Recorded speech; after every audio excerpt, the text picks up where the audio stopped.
Alô, alô, acadêmicos e acadêmicas do FuteClass, seja bem-vindo a mais uma live. É o FuteClass transformando o futebol pela educação e transformando a educação pelo futebol. Hoje estaremos recebendo aqui o ex-artilheiro David, passagens por Cruzeiro, Corinthians, Santos, Fenerbahçe, Bordeaux, Flamengo, uma carreira brilhante aí no futebol e hoje que vem trilhando aí como gestor de futebol. Um abraço, Davidson, Pedro, nosso colaborador, nos ajuda a fazer as perguntas sempre muito antenado no que o futebol vem falando. Daqui a pouco, colocando no ar conosco aqui o ex-atacante David. Uma boa tarde a todos, uma feliz Páscoa a todos, né? Uma Páscoa atípica, todo mundo em casa, com esse problema todo da Covid-19. Vamos esperar aí daqui a pouco o ex-artilheiro David entrar para enviar a solicitação e vai participar conosco. Enviando essa solicitação, colocando ele no ar conosco. Boa tarde, meu amigo David. Fala, Caio, tudo bem? Boa tarde. Boa tarde, seja muito bem-vindo ao FuteClass. Obrigado por atender. O FuteClass que vem buscando transformar o futebol de forma mais acadêmica. Parece que era um pequeno problema de conexão. Obrigado você, amor. Feliz Páscoa, né? Para todos. Nessa quarentena, né? Todos nós aí com cada vez mais. E que a gente possa passar por esse momento difícil aí. Você está me escutando perfeitamente, David? Estou te escutando. Bacana. Então, mais uma vez, obrigado, David. A gente vem fazendo essa iniciativa já há algum tempo, né? Com essas lives, já fizemos entrevistas com vários ex-atletas, atletas, treinadores, dirigentes, pessoal do direito desportivo e tem. Vamos lá, David, conta pra gente o que você tem feito. Depois que você parou, você começou a trilhar a carreira de treinador, hoje está como gestor. Conta um pouco pra gente dessa transição, né? Você teve uma carreira muito vitoriosa como atleta, passou por diversos clubes gigantes do Brasil e do mundo. Conta um pouco pra gente como foi essa transição e o que você tem trabalhado hoje dentro do universo do futebol. Primeiro, Caio, vou falar o porquê eu tô com essa camisa, né? Quando o Fenerbahçe, né? Eu fiz duas lives, né? E o povo turco, né? Principalmente o torcedor do Fenerbahçe, tem entrado muito na live, né? E pedindo, né? A minha volta, a cidade, o país, o clube. E essa camisa aqui é uma homenagem ao clube, né? Que essa camisa foi o ano centenário, eu fiz o gol do time. O clube é onde eu tenho bastante carinho, né? O país, né? O segundo país. Então, essa homenagem é para eles, né? Para o Fenerbahçe, para o povo. Então, Caio, quando eu falei de futebol, cara, isso questão e um treinador também. Eram dois cursos num só. Chama BSF, BSF em Futebol Clube. E aí, então, eu comecei a fazer curso de treinadores, fiz lá fora, fiz aqui no Brasil, fiz estágios, fiz com o Galo, com o Abel, com o Mano, né, com o Geninho, com o Amadeu, né, com o Micali. E eu fiz lá fora também, fiz no Lyon, fiz no Real Madrid junto com o Roberto Carlos, em alguns clubes da Europa. E aí depois, quando eu voltei, né, eu comecei a observar lá no Avaí já junto com o Geninho, o Vanderlei assumiu o Flamengo e me fez um convite de ser auxiliar dele. Eu acabei aceitando, né, o auxiliar dele. E aí, cara, foi muito bom, assim, foi uma experiência única, né? Até porque eu tinha sido atleta dele em 4 clubes, né? Como Corinthians, Santos, Flamengo, Cruzeiro, já conhecia bem, então facilitou muito o meu trabalho. E aí, eu no Flamengo com ele, depois que ele foi mandado embora, o Bandeira e o Rodrigo Caetano, eles queriam fazer um projeto para mim, dentro do clube, para eu me tornar treinador, mas só como o Vanderlei tinha me levado, eu não queria aceitar, né, pelo fato de ser uma coisa, ser grato por ele ter me dado essa oportunidade,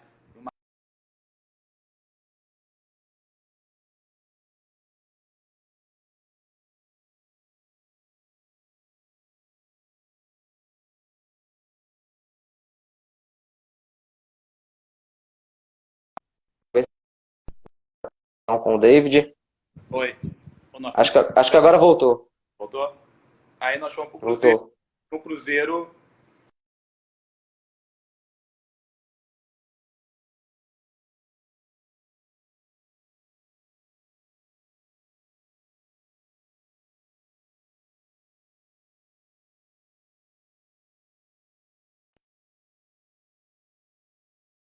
aceitar. Da mesma forma como eu não queria aceitar lá no Flamengo, eu também não quis aceitar no Cruzeiro, né? Pelo fato da gratidão, né? Que o Vanderlei que tinha me colocado para eu ser como auxiliar dele, né? Então a minha ideia era sair junto com ele, mas ele pediu para eu ficar no Cruzeiro. Então aí eu fiquei. Depois veio o Mano também, eu aprendi muito com o Mano. Eu fui auxiliar da casa, depois auxiliar do Mano. E a ida do Vanderlei para a China e a ida do Mano para a China, depois a direção decidiu que eu tinha que ser o treinador. Até pelo conhecimento que eu estava tendo, né, que eu tinha como treinador ali, como auxiliar há muitos anos. E acharam melhor, né, pelo momento difícil que o clube estava passando naquela época, em 2016, um momento de assim, financeiro, né, e o Dr. Gilvan e o Thiago Escuro tinham decidido que era melhor, né, eu ser o treinador por causa de, né, que não queriam gastar no Campeonato Mineiro e queriam gastar só no Campeonato Brasileiro. E aí acabei saindo, perdendo um jogo, né, que eu fiquei triste, né, porque se futebol é resultado, eu tinha o resultado, né? Eu perdi um jogo, eu fui mandado embora. Mas isso faz parte, era o pensamento deles, era o conceito deles. Mas a minha parte eu fiz, né? Um clube que eu tenho o maior respeito, um clube que eu tenho o maior carinho, né? Que é o Cruzeiro. Pena que está nesse momento muito difícil, muito delicado, né? Essa tragédia ela já era anunciada, né? Para ser campeão e bicampeão brasileiro, né? A bomba estourou ano passado, né? Porque um clube um clube com uma receita como o Cruzeiro, ele não poderia nunca ter uma folha de 12 milhões ou 16 milhões. Isso, uma hora a conta ia chegar da forma como chegou. E a gente fica triste porque eu faço parte dessa história do Cruzeiro, né? Nós construímos, né, uma história muito bonita dentro do clube. E depois você vê um clube, né, no Fantástico, matéria ruim,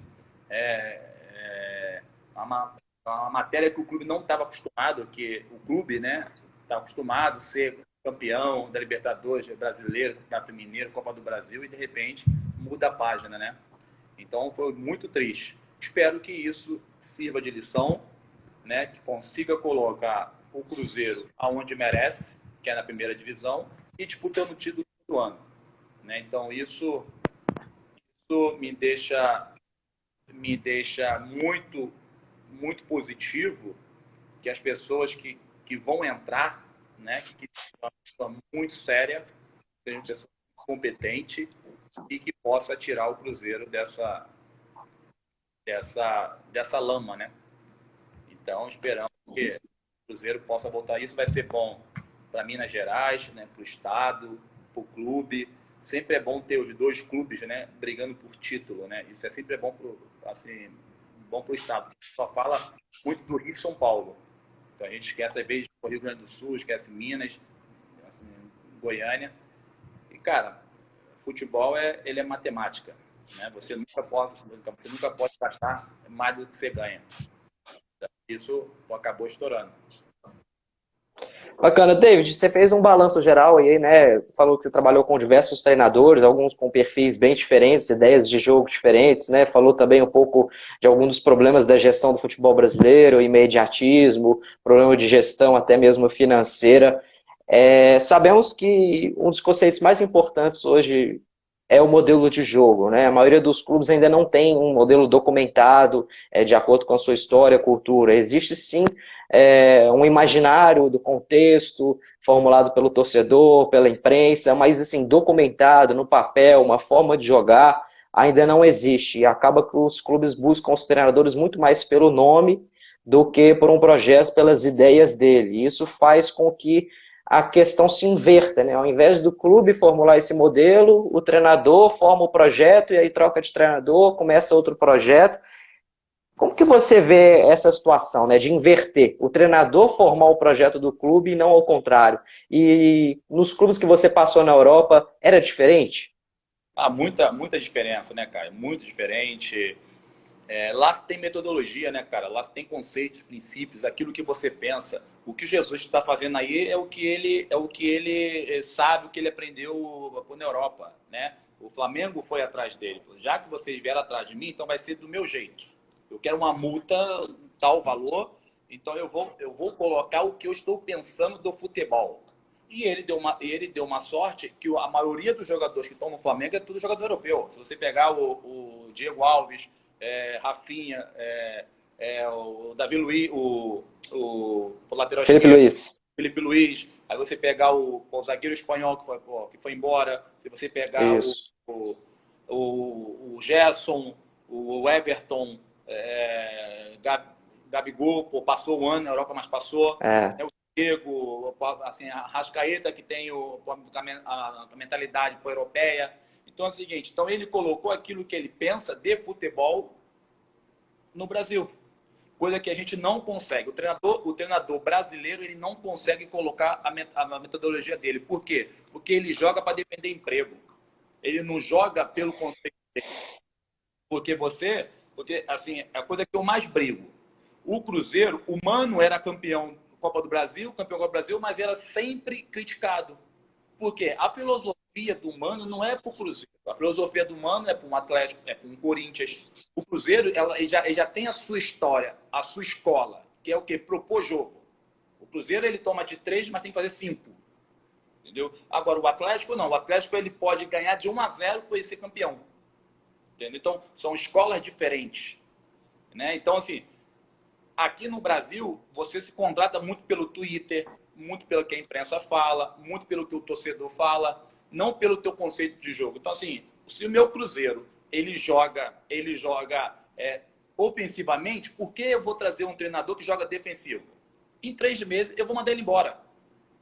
Em 3 meses. É a mesma coisa. Eu vou lá contratar um treinador. Se eu vou contratar um treinador, é porque eu tenho a minha convicção que ele é o treinador para o meu clube, para o meu elenco. Se eu for ter que mandar ele embora 3 meses, eu tenho que ir embora junto. Porque se eu tive convicção de eu contratar ele, entendeu? Então eu penso dessa maneira. Então, na Europa, eu aprendi muito. O Fenerbahçe ele foi contratar o Aragonês. Então, o Aragonês estava numa semifinal de Eurocopa, quando eles foram campeões. Depois, eles ficaram 1 mês estudando sobre o clube, o elenco, quem estava no elenco, quem ia renovar, quem não ia renovar, quem queria contratar. Eles viram dois jogos. Eles viram 2 jogos do clube. Então ele sabe tanto que quando ele chega no clube, ele fala, pô, você que é o cara. Eu falei, não, o cara é o Alex, não sou eu. Ele não. Porque ele já tinha visto o jogo. Então, pelo jeito dele, eu era o jogador principal. Aqui no Brasil, não.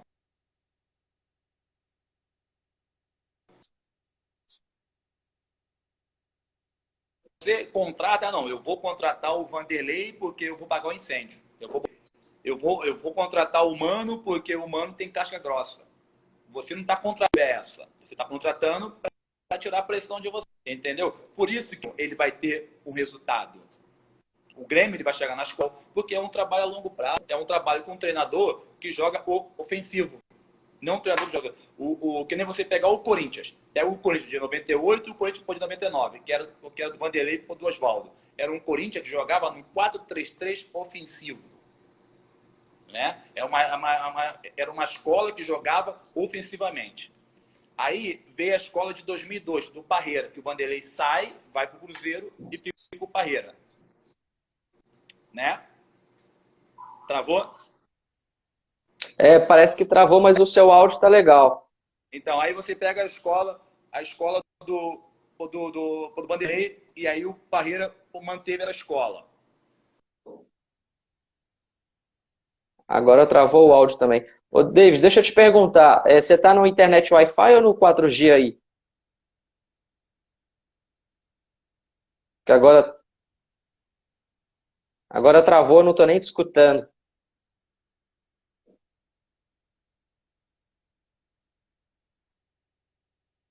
Vou pedir para o pessoal confirmar aí, porque eu acho que eu também não estou escutando o David. Você está me escutando? Está me escutando?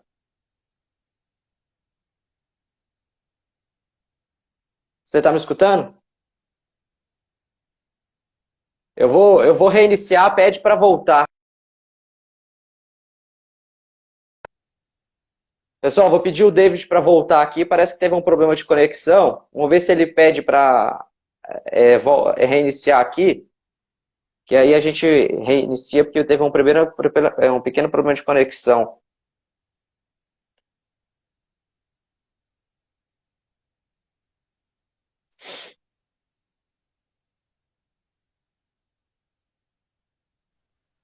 Oi, Felipe. Vamos ver se volta. Agora eu estou escutando. Ô, David, Não, você está no Wi-Fi ou no 4G do celular? Wi-Fi. Deixa eu mudar para Ah, 4G. tá. Às vezes tenta inverter que melhora.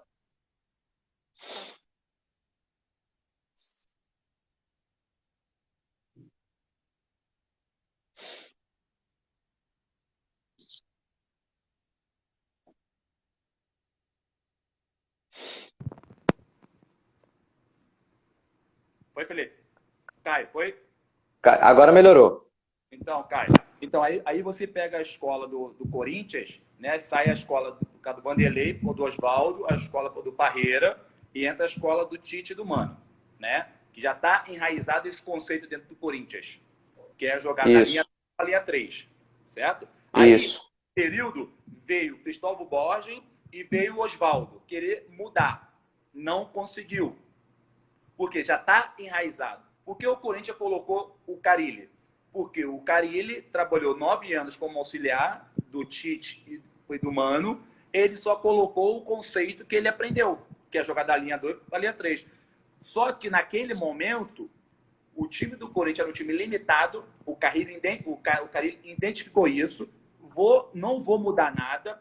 Vou manter o mesmo sistema, o mesmo conceito e vou jogar por uma bola. A torcida compra a ideia, a imprensa compra a ideia. O Carille bate campeão paulista e campeão brasileiro.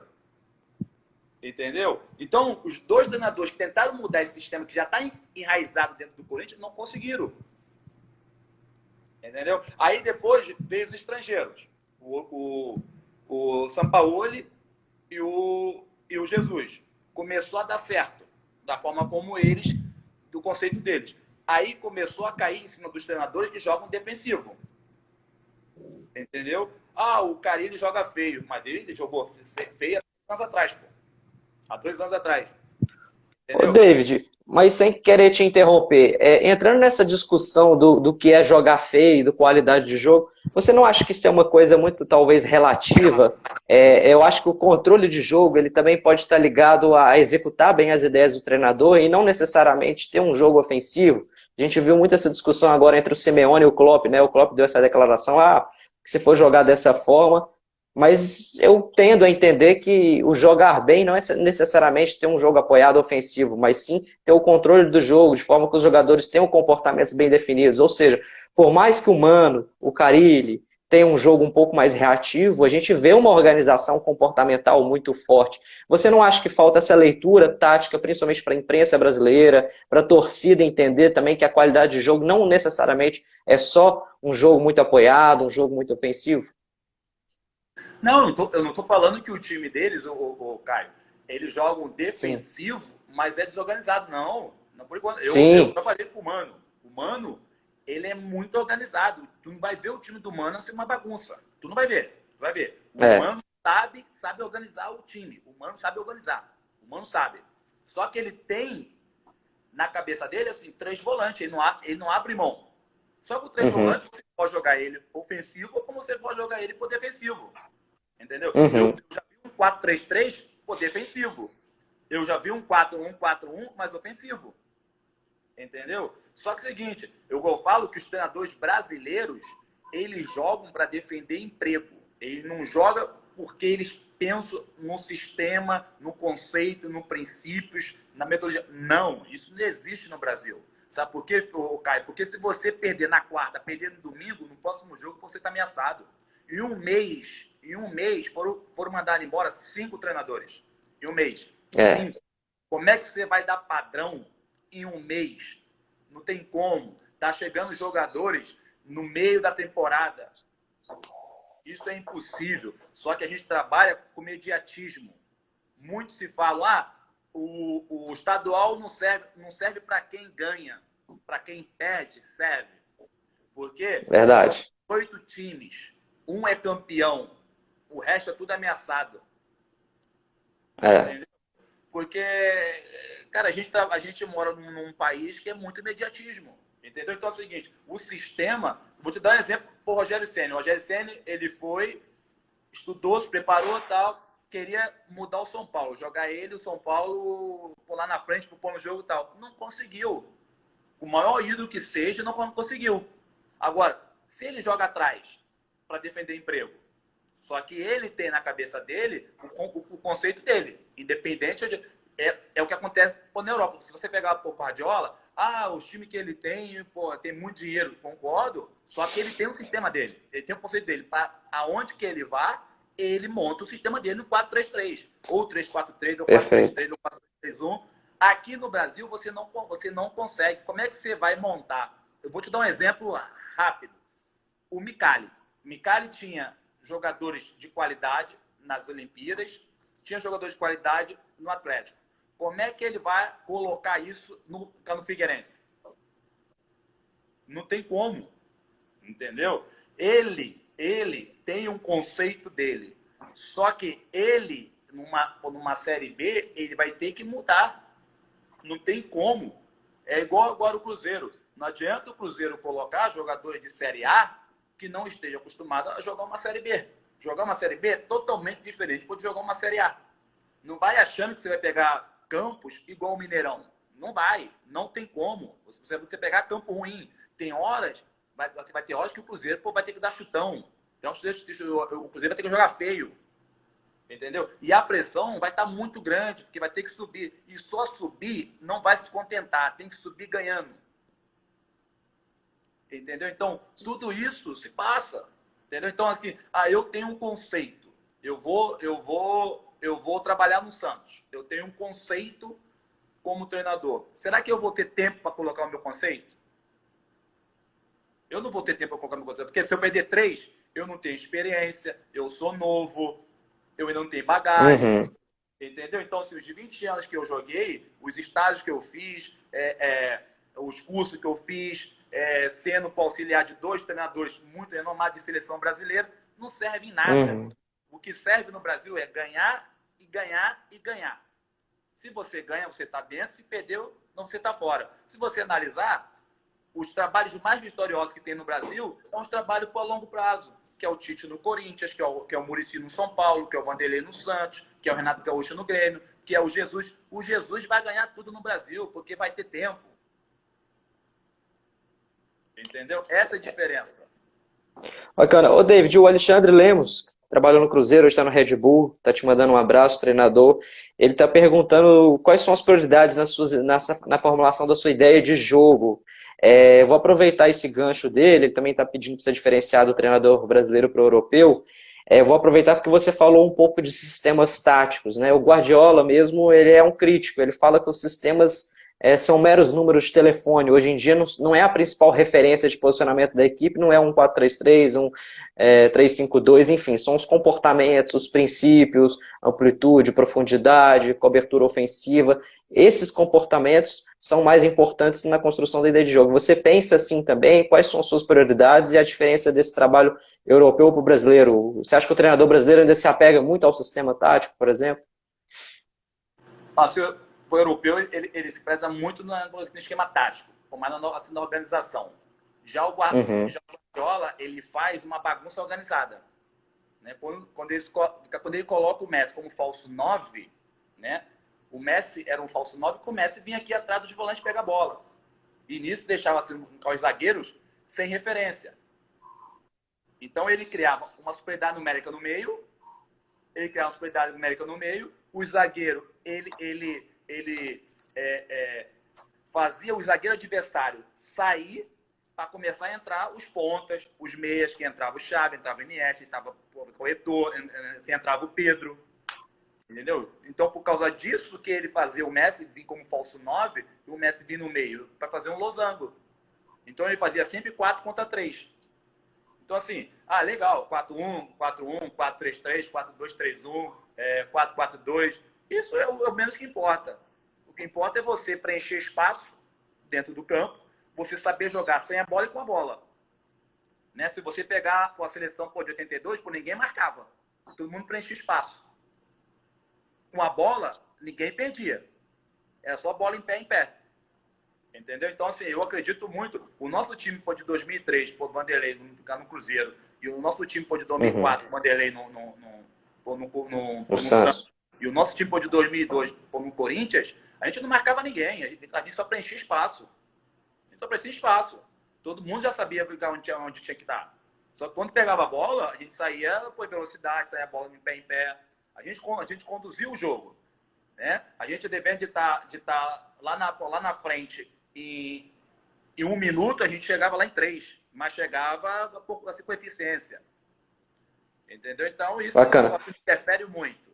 Né? O sistema. Interfere o jogador dentro do campo, ele ter um raciocínio cognitivo grande e saber preencher espaço. O Interessante. que faz. Tu acha que o Everton marca? O Gerson marca. O Gerson era meia. O Gerson marca. O único que marca ali foi o Arão. Mas todo mundo joga. Uhum. Ô, David, conta um pouco pra gente da mudança de metodologia, né? Você começou a jogar em 2002, você era jovem, depois você parou. Foi em 2016, né? Ou 2015 que você parou? 2014. 14? Ou seja, você vivenciou uma mudança muito grande de metodologia de treino, né? Eu acredito que desde lá, 2002, 2003, já tinha uma questão analítica muito forte, de caixa de areia, de corrida em volta do campo. Depois o Brasil foi começando a adaptar a metodologia sistêmica, de fazer no jogo os 4 elementos dele, né? De considerar o jogo como um todo e não separar as vertentes físicas, técnicas, táticas. Como que você, como atleta, sofreu assim positivamente ou negativamente? Se você sentia falta às vezes de uma carga física maior no treino, como que foi essa transição? Assim, antigamente, né, Caio, você vê os 2 clubes que chegavam mais em finais, né, era sempre São Paulo e Cruzeiro, porque eram 2 clubes que tinham treinamento, né? Ninguém tinha centro de treinamento, né? Como tinham o São Paulo e o Cruzeiro. Hoje se fala muito no Refis. O São Paulo e o Cruzeiro já tinha isso há 30 anos. Né? O Cruzeiro tinha a toca 1 e a toca 2. O São Paulo tinha um centro de treinamento que hoje tem o Atlético, tem o Atlético Mineiro, o Atlético Paranaense, né? O próprio Bahia agora está fazendo dele. O Cruzeiro fica na toca 2. Então é o seguinte, cara, no Brasil é muito difícil. Eu falo que o jogador brasileiro, ele é um sobrevivente. Por quê? Você trabalha a cada 3 meses com um treinador. Pô. Então, a cada 3 meses você tem uma metodologia e um conceito diferente. Você começa a temporada com um conceito defensivo, no meio você tem um ofensivo e no final você tem um que fica no meio entre o ofensivo e o defensivo. Porque você perde o estadual, você é mandado embora. Você está no meio do brasileiro, para você é mandado embora. Então, a cabeça do jogador de futebol, ele tem que ser muito, muito rápido para educar esse processo. Eu vou te dar um exemplo. Você pega treinadores, né? Você pegava treinador no Brasil que fazia muito treino alemão. Depois que eu fui para a Europa, eu aprendi o que é conceito, o que é princípios. Não é você saber, não, eu vou jogar no 4-3-3, mas você sabe implementar esse 4-3-3? Você sabe jogar no 4-3-3 atacando e defendendo? Você sabe o que você quer no 4-3-3? Entendeu? Aqui não, aqui no Brasil eu vou jogar, vamos fazer um treino para o alemão. Eram 3 times, um defende, um ataca e o outro espera. Para que era? Era para jogar em transição ou era para ter posse de bola? Até hoje eu não sei. Ninguém nunca me respondeu. Entendeu? Era a mesma coisa você me convidar para sua casa para comer um churrasco e desligar o telefone. Como é que eu vou chegar no seu endereço? Entendeu? Então a gente fazia na intuição. Vamos atacar, vamos fazer o gol. Ninguém era posicionado, era todo mundo, era zagueiro lá na frente, atacante por lá atrás, ponta direita por defendendo, ponta esquerda. Então, assim, era uma bagunça. Entendeu? Lá fora, assim, os portugueses, né? Vamos falar dos treinadores portugueses. Podem falar o que quiser, mas você nunca vá por campo sem saber o que você vai fazer. Você fica 2 horas na sala, dá até sono. Mas você vê a metade do jogo que você jogou, a metade do jogo que você vai jogar e o que você vai fazer hoje no treinamento. Entendeu? É chato? Mas pelo menos você vai saber o que vai acontecer. Entendeu? Aqui não, aqui a gente tinha aquela mania de que hoje mudou, tá? Aqui no Brasil. Mas antigamente tinha aquela mania de que eu treino 4 horas, o treinador chegava às 3h30. Entendeu? Tu é contra o coletivo? Eu não sou contra o coletivo. Eu fiquei muito tempo na Europa, eu não fiz um coletivo. Eu não fiz um coletivo.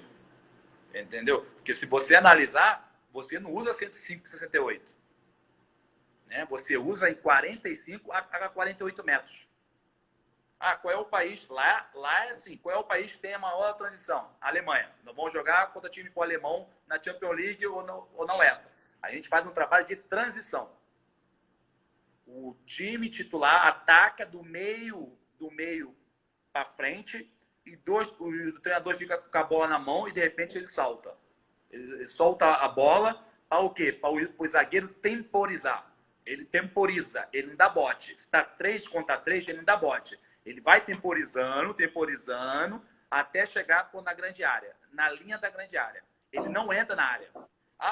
O atacante acertou o chute, parabéns, mérito dele. Porque ele vai temporizando até o volante chegar, até o lateral chegar. Entendeu? Agora você vai jogar em casa. É sempre do meio para frente. Uma vez eu fui fazer uma pergunta lá para o Paragonês, né? Professor, por que a gente treina sempre do meio campo para frente?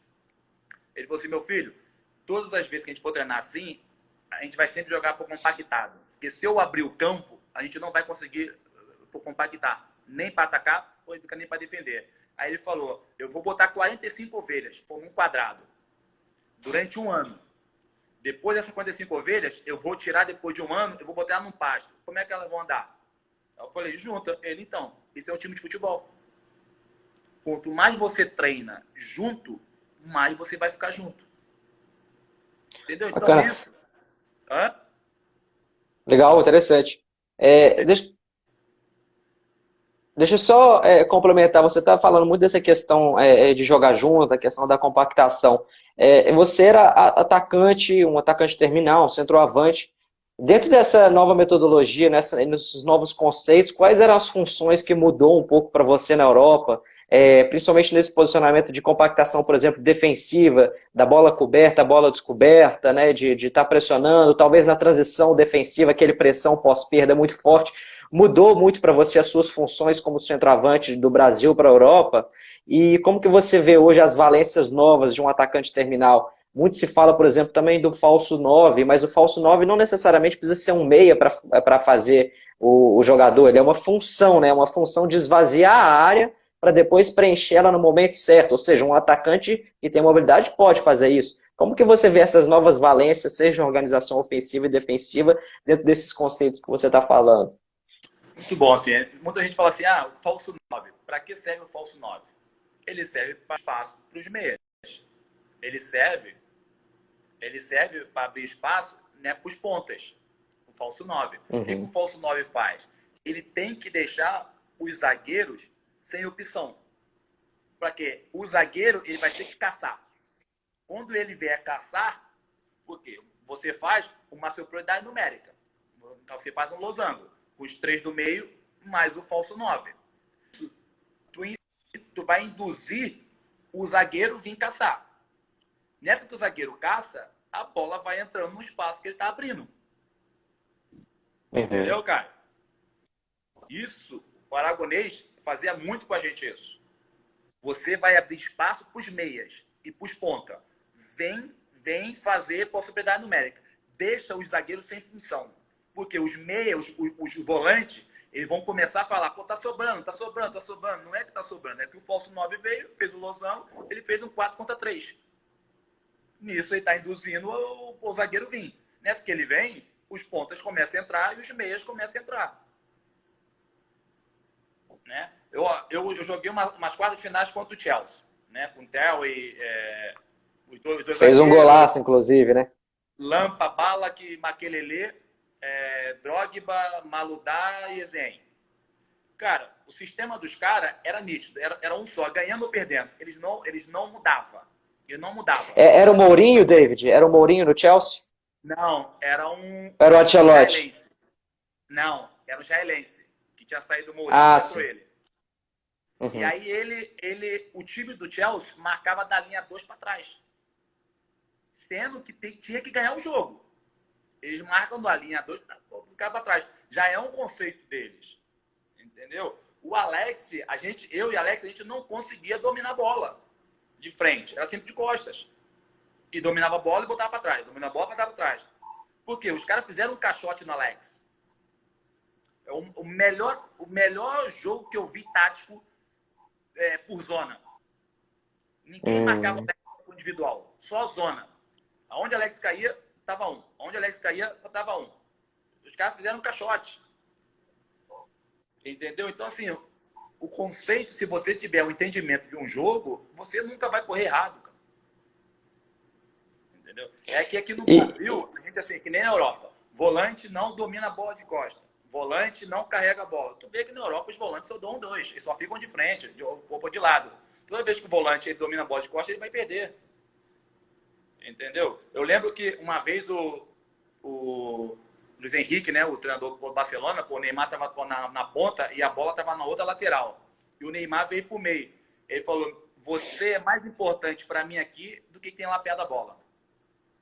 Porque ele está lá em cima da linha, eles vão fazer uma superioridade numérica aqui, vai dar para o volante vai virar para o Neymar e eles vão fazer ultrapassagem dentro da área. Entendeu? Então o comportamento do jogo também se passa muito pelo jogador que está dentro do campo. É de uma boa leitura.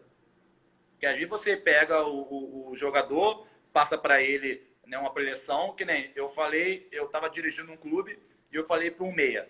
Ó, eu joguei com um meia que fez 400 e poucos gols. Chama Alex. Ele só jogava de bico de área. Por que você vai sair fora para lateral e fora para lateral? Você tem chute, você bate falta, para quê? Entendeu? Você tem que jogar ali perto do gol, pô. Entendeu? Só que eu falava e ele caía, já era um vício dele. Né? Um jogador com 30 e poucos anos, né? Já veio com esse vício, desde a categoria de base, para você mudar é muito difícil. Por isso que o trabalho de base ele é muito importante. O trabalho de base ele é muito importante, porque o treinador que está ali, ele não pode perder tempo para ele ensinar o menino da base. Quem tem que ensinar é o cara da base. O cara da base tem que ensinar em relação aos comportamentos, os princípios. Entendeu? Os caras da base tem que ensinar. Ô, David, você está falando de base aí. Ontem eu estava escutando uma entrevista do Anderson, que agora assumiu o comando do Cruzeiro, e estava tendo uma reflexão que essa geração que veio depois dos anos 2000 é uma geração de querer tudo muito instantâneo, de não assistir o jogo inteiro, de assistir os melhores momentos. Alguns treinadores apontam essa geração também com um pouco mais frágil, no sentido de quando o treinador vai dar uma cornetada, ele leva muito para o lado pessoal. O próprio Arsene Wenger fala que os intermediários, o Alex Ferguson fala que os intermediários transformaram esses atletas em mercadorias e hoje em dia, quando um atleta tem um problema com o treinador, ele ao invés de buscar um diálogo, professor, por que eu não estou jogando, né? Ele prefere ligar para o intermediário ligar para o clube para pressionar o treinador e por aí vai. Como que você vê essa geração aí, principalmente depois dos anos 2000, essa nova forma de relacionar com eles e o papel do treinador nisso? Assim, Caio, o Instagram, o WhatsApp atrapalhou muito, né? A tecnologia em si, ela veio para ajudar, mas ela também atrapalhou muito. Hoje você não vê, você acabar o treino, você sentado pondo uma bola em 4, 5 jogadores, ficar conversando sobre o jogo. né, sobre o treinamento, o que, que vai ser, o que, que não vai ser, como é que vai ser o jogo. Entendeu? Hoje acaba o treinamento, o cara já quer tomar banho, pegar o seu celular, ver o que está no teu Instagram, ele quer publicar uma foto, ele quer falar no WhatsApp, que tem, entendeu? Então, assim, antigamente, quando não tinha nada disso, você ficava mais tempo dentro do campo, você trabalhava mais fundamentos. Hoje você não vê nenhum fundamentos, entendeu? Para fazer. Então, isso atrapalhou muito. E hoje você vê os clubes muito reféns dos empresários. Né? O clube tá quebrado, os empresários vêm assim, não, eu te dou X. Só que o jogador dele que está lá, entendeu? Ele não está jogando, ele liga, depende de falar com o treinador, ou falar com o diretor, o gerente, o vice-presidente, o presidente, ele já vai direto no empresário. O empresário empresta dinheiro para o clube, ele liga direto para o seu presidente, ou para o seu diretor, vice-presidente, fala assim, pô, o treinador não está botando para como jogador.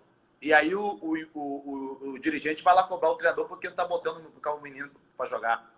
Entendeu? Então é o seguinte, perdeu essa ligação de atleta e treinador, atleta gerente, atleta pro diretor. Perdeu isso. Antigamente você vê que era o presidente, vice-presidente, diretor, gerente, treinador. Hoje não. Hoje é presidente, G5, presidente, G5, empresário e o diretor e o gerente ali, ele não manda em nada. Entendeu? Ele tá ali. Então, porque o atleta ele não fala direto com o treinador, com o diretor e com o gerente. Ele já vai falar direto com o empresário vai ligar direto pro presidente. Então, perdeu muito isso.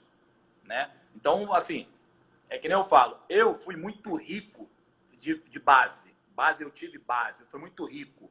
Eu peguei como meu treinador Pelé, Ramos Delgado, Zito, Coutinho, Clodoaldo, Pita, Lino, Manuel Maria, Edu, eu peguei esses caras. Eu trabalhei com bola de borracha, eu trabalhei com forca, né, fundamentos.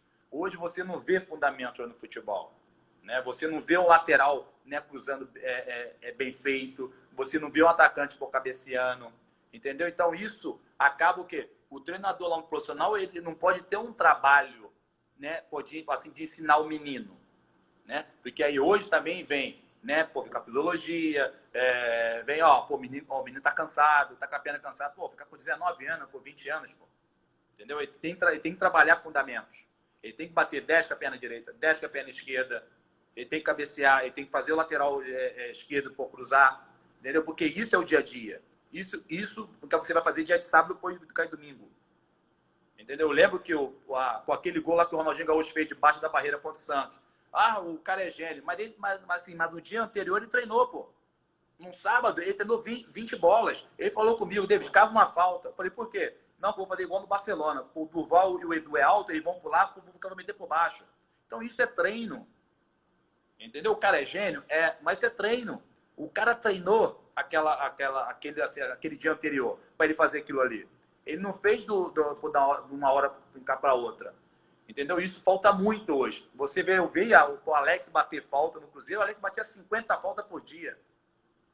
Era do lado direito, no meio, foi do lado esquerdo. Hoje você não vê isso. Eu vi o Maicon cruzar, Maurinho cruzar, Rogério, o Kleber cruzar. David, e você acha que isso é um pouco de desinteresse dos atletas ou também entra um pouco do calendário ser um pouco mais apertado, as mudanças físicas, né? Hoje o jogador, em 2003 eu estava vendo aqui, corria cerca de 10 quilômetros por jogo, hoje já são 12, o campo já é menor, a maior mudança de direção, tem um pouco mais do desgaste físico, e você acha que prejudica esse treino a mais ou é somente desinteresse do jogador? Desinteresse também, né? Assim, claro que mudou muito. O campo antigamente, né, era maior, hoje é 105, 108. A grama também, né, ficou o jogo muito mais rápido, ficou hoje padrão FIFA, né, a grama ficou pequena, você tem que molhar umas 4 vezes, né, você molha antes do aquecimento, quando volta e no intervalo e tal. Então, se mudou muito também o futebol, ficou muito, muito mais rápido. Mas, sim, se você tirar tempo, dá para fazer. Né? Ficou muito também de os jogadores também serem interessados. Mas você acha que também, porque eu já ouvi vários jogadores às vezes que acabam tendo que treinar e o preparador físico não deixa, o fisiologista não deixa, você acha que tem um excesso de cuidado também, às vezes por parte da comissão? Também. Eu acho também isso, também. Entendeu? Eu acho. Agora, claro, se eu tenho um jogador com 29 anos, 30 anos, aí eu também tenho que dar uma segurada, né? Eu vou segurar a carga horária dele durante a semana para eu poupar ele lá para o jogo de sábado e domingo. Não adianta eu vou tentar fazer um jogador de 30 anos que o menino de 20 quer fazer. Aí eu vou estourar o cara, entendeu? Então não posso fazer isso. Aí tem que ter o equilíbrio. Bacana. David, você acha que hoje os atletas de hoje em dia, eles são um pouco diferentes no sentido de que você não tem que passar somente uma informação? Até você citou essa dificuldade de relacionamento. Hoje, entre a relação treinador e atleta, tem um agente, tem outras pessoas envolvidas. Então, você acha que aumenta a responsabilidade do treinador de convencer o atleta de uma ideia de jogo, de convencer e não somente passar informação? Eu acho assim, a coisa mais difícil é você colocar na cabeça de um atleta o entendimento de jogo, né? Assim, na Europa, assim, acontecia muito isso, né? O treinador, ele passa pro seu telefone o treinamento de jogo, né? O treinamento, né, que vai ser. Você chega num dia depois, você vai dentro do vestiário, tá passando o que vai acontecer assim no treinamento. Quando chega dentro do campo, ele pega um quadro e mostra o que vai ser. A primeira parte, a segunda parte e a terceira parte. E isso, facilita muito, né? Tem uns que tem assim, cognitivo mais fácil de pegar e outros tem mais dificuldade. Entendi. E falando dessa questão cognitiva que você está falando da inteligência, né? O Guardiola ele fala que há jogadores que são capazes de assimilar explicações mais complexas e outros não. E hoje em dia se fala muito da importância, o Mano Menezes mesmo outro dia estava vendo uma entrevista dele, você trabalhou com ele fala que você tem que formar o atleta hoje também capaz de entender o jogo, por exemplo, que o treinador da beira do gramado não consegue resolver todos os problemas, né? Porque eventualmente o adversário se posicionou de forma diferente do previsto. Então o atleta tem que ter essa inteligência de às vezes cobrir 3 metros para dentro, de fazer uma diferença ali que o treinador não vai conseguir. Como que a gente forma esse jogador inteligente, né? Você jogou com tantos craques, tinha uma inteligência grande. Como que a gente forma esse jogador capaz de solucionar os problemas em campo de forma mais autônoma? É o que eu te falei, né, cara? Tem que ser lá na base, né? Você não adianta você pegar um jogador que já tem um vício, né? Você tentar mudar ele. A mesma coisa você pegar um cara de 60 anos e falar que ele tem que mudar o sistema dele. Entendeu? O cara ganhou, o cara de 60 anos ganhou tudo, tu vai falar para ele, não, você tem que trocar. É difícil. Então você tem que fazer. Por isso, assim, eu acredito muito no conceito, né?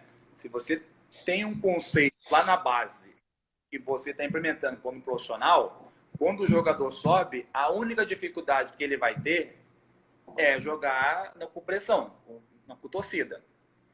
Só que é o seguinte, né? É aquele ditado. Eu acredito o seguinte. A base é para você formar. Qual é a cereja do bolo de um grande clube? É a base. Né? Vou te dar o exemplo, a minha geração no Santos. A minha geração no Santos, de 7 e 9, não ganhou nada. Nós perdemos a semifinal da Taça São Paulo e tal. Mas subiram os 10. Os 10 foram vendidos. Então o clube faturou os 10 jogadores. Entrou dinheiro no clube, porque você tem um gasto na base. Não adianta, eu sou um presidente.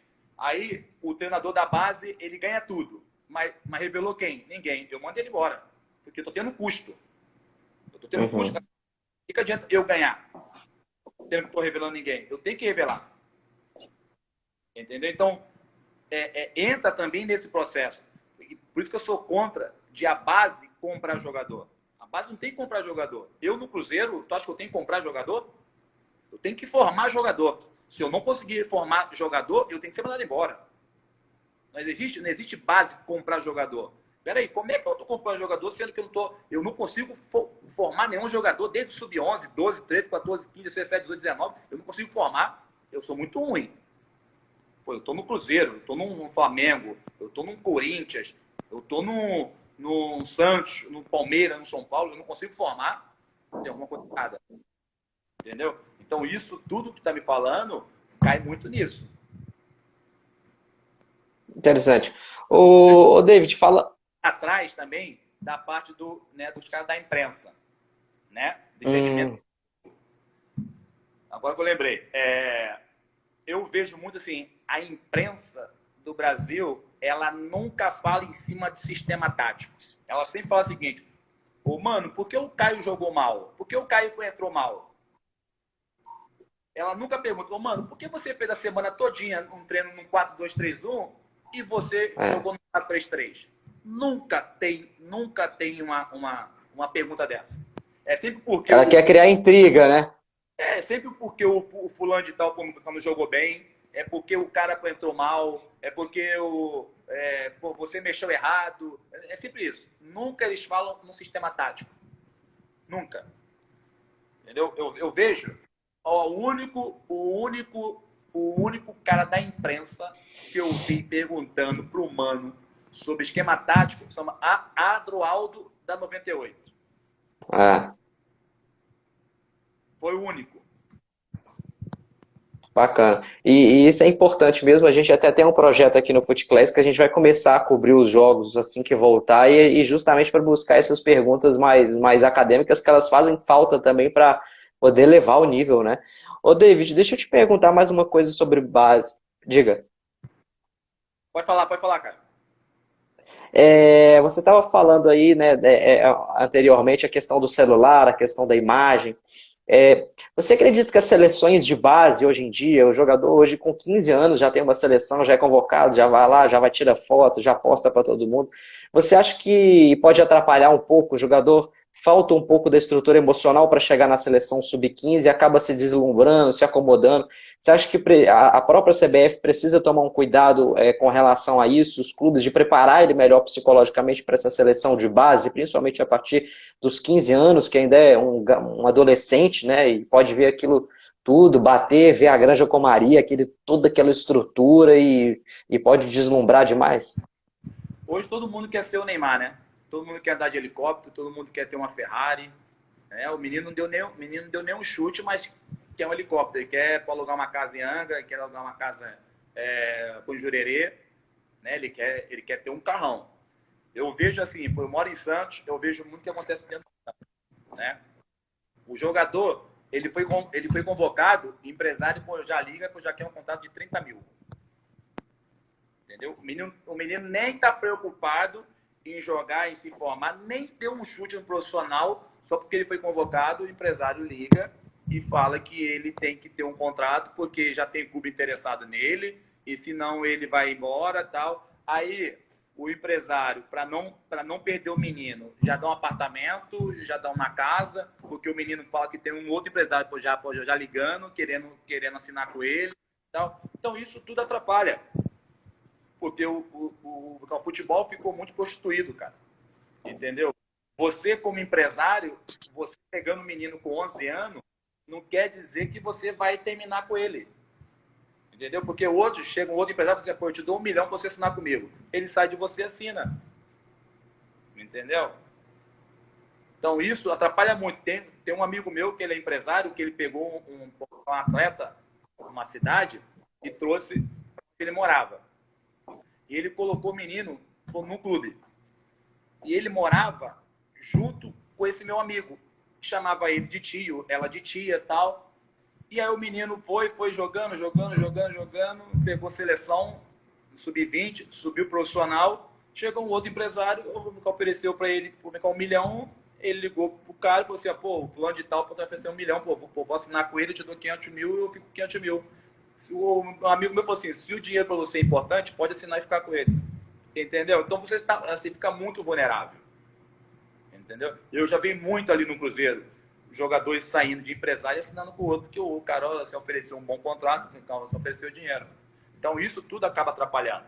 Então o menino que é convocado da sub-14, da sub-15, se ele não estiver concentrado, se você tá pensando em imediatismo em hoje, né? Não, vou ganhar o dinheiro, ele pode ganhar 100 mil.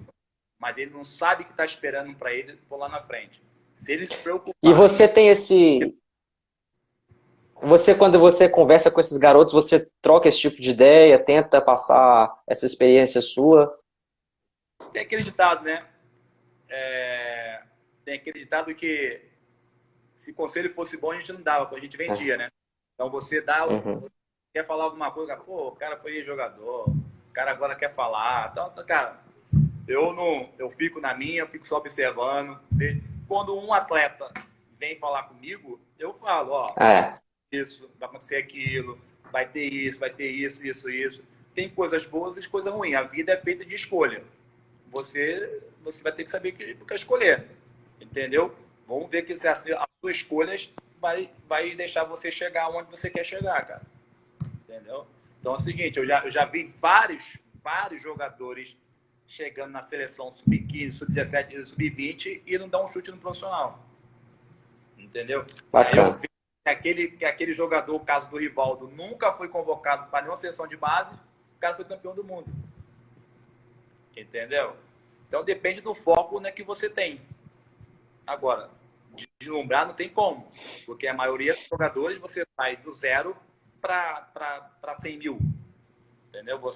A maioria dos jogadores ele é carente. E isso vai muito do clube também. Pode ter um psicólogo, pode ter um acompanhamento, pode ter um coach esportivo, né? Uhum. Porque o clube pode fazer isso lá na base.